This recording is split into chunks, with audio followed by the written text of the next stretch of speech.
In this video, I'll be showing you how you add a payment method or payment info on your TikTok account. It's simple. Hop on your profile like this, and then you move to your hamburger menu, top right corner of your screen. And now here we move to settings and privacy. Good. At this section, what we do is we move to security and permissions after the privacy.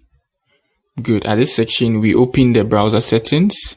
Good. And you can see autofill, payment information, and the rest. Open the all payment info. Good. And you can see I've not added any payment info here, so I'll need to add a new card. And then I enter my card just like it's done. You get it? Like you're adding your card on different sites, the month, and then the year. And then you just tap on done, confirm. My card number is not complete. Yeah, that's it. After that, your confirm should appear. You tap on the confirm and then you add it to your TikTok account.